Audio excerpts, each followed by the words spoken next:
Hello, my beautiful ladies. Welcome to another episode of the Mademoiselle Way. Today, we're talking all about navigating dating and specifically the talking stage. I've seen this topic come up a lot, that you want to date with more intentionality, you want to date with purpose for marriage and not just be dating like in the world. So I figured, you know what, let's talk about this the whole week. And for Connect Hour, we'll also be discussing in more depth. You ladies will share your personal experiences and we'll just be here to support one another and inspire one another to actually date with purpose. I've personally been in failed talking stages, multiple ones actually.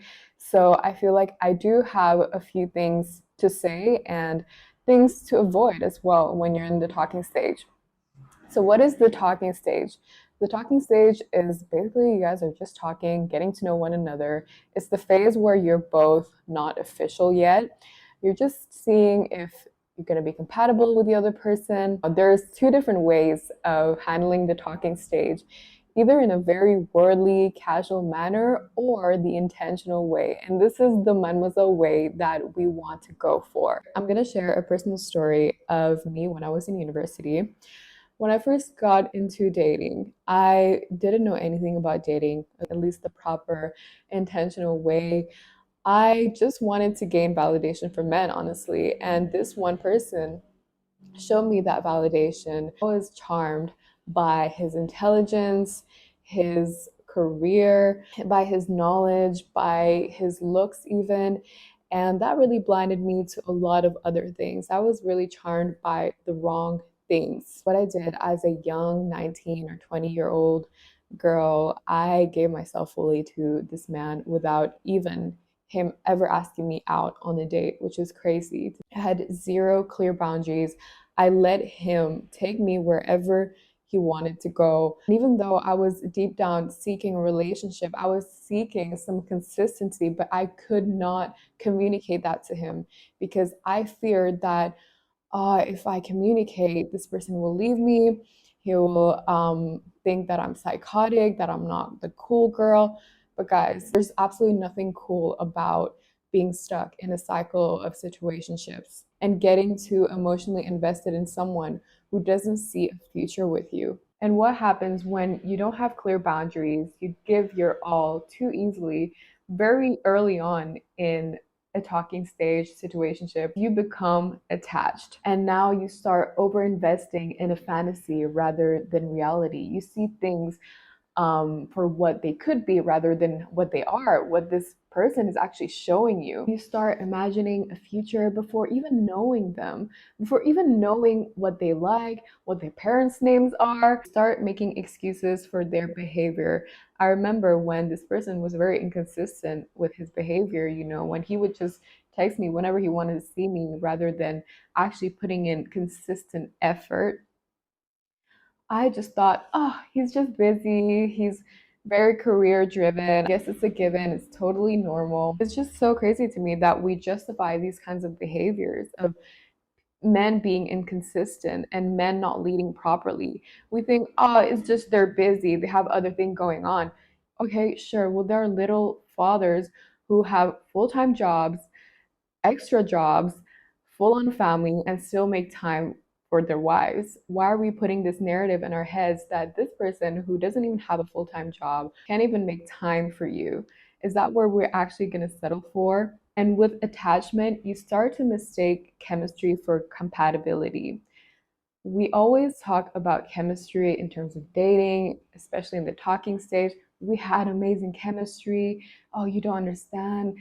He just understood me. We understood each other. Can I be really honest right now? Chemistry doesn't actually last, or it's not a solid foundation for a relationship. Chemistry can actually blind you to the reality and the flaws of the other person. But guess what doesn't fade? Compassionate love, patience, love that has been built through work, through sacrifices, through very hard times.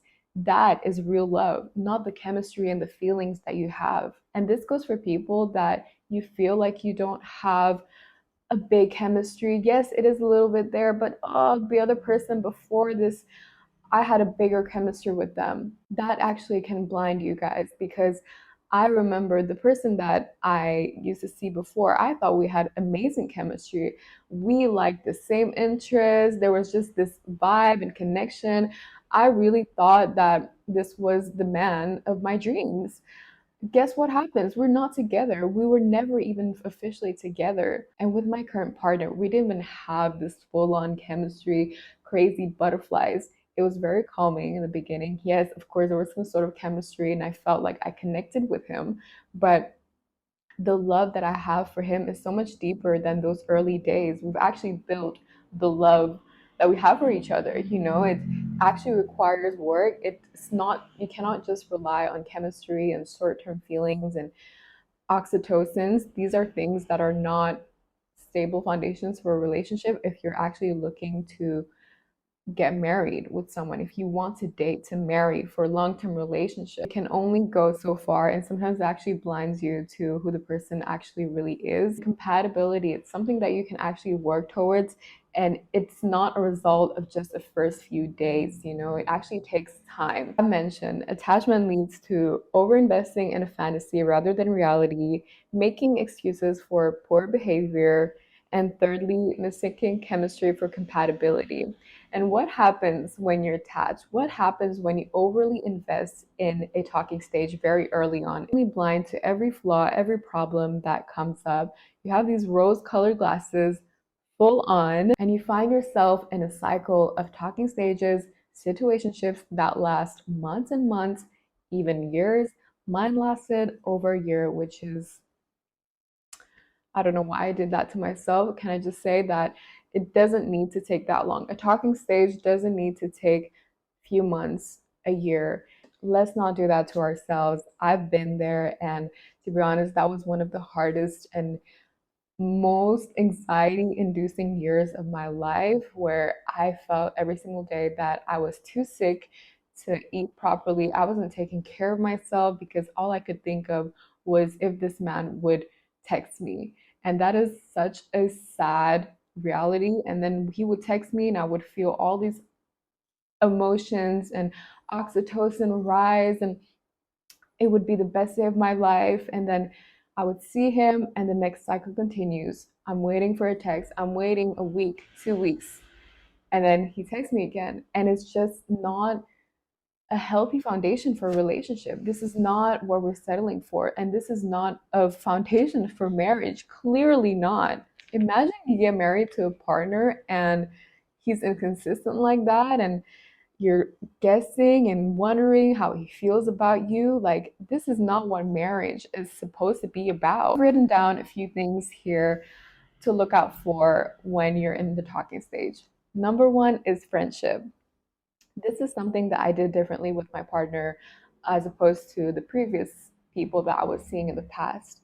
We focused first on friendship the first few weeks. We met at the library, we hung out there, we would just meet outside of the house as well. That's another thing. You wouldn't invite your friend directly to your house. You meet outside in the library, a restaurant, whatever, get to know them, and then, okay, when you feel safe around them, okay, that's fine. They can come. Friendship is such an underrated part of any relationship. And especially in the talking stage, you should really see, okay, is this person someone that I can consider a friend, someone that I can call anytime, and I would trust this person, to be there for me. We have similar values, we have shared interests. The thing is, when you introduce romance too early on in your talking stage, it can really cloud your judgment. And again, like, you won't see this person for who they actually are. So actually start just asking yourself, is this a good friend, rather than, oh, how can I impress this person? Is this a good romantic match? Start just seeing, okay, is this a good friend? When you're friends with someone, there's not this pressure to impress, put this mask, that we're perfect. We're actually here just to get to know one another. And that's what the talking stage should be all about, to get to know one another. Let's not add the romance too early on, because that will cloud your judgment 100% guaranteed. And that leads to my second point, is to have very clear physical boundaries. When you're kissing, cuddling, being intimate with someone very early on, naturally your body will release oxytocin. You will think that you love this person, that, oh, I have all these feelings for this person, when really it's just a natural reaction of your body when you're being intimate with someone. That is why in the early talking stages, it is so important to set physical boundaries to not cloud your judgment, because everything early on is very exciting. Everything is super exciting. Not only is this person new, so you have all these emotions, all these feelings, and secondly, now that you've opened up yourself physically to that person, you create even more oxytocin, and then now you think you're in love, you're fully attached to that person. And guess what? We aren't able to see the person for who they actually are. I love this rule because once you set strong physical boundaries early on in the relationship or talking stage, you can see the character of this man better. Does he prioritize pleasure or self control? Does he respect and honor your boundaries? A man who sees a future with you will take things slow with you. He won't rush into anything. He won't pressure you to be intimate with him. He wants to get to know you. He wants to respect you. That is the kind of man that you want to be looking out for. I remember in my current relationship, I was asking myself, oh man, like, does this person like me? Are we just friends? Because he hadn't kissed me for the first few weeks, and I just didn't understand why.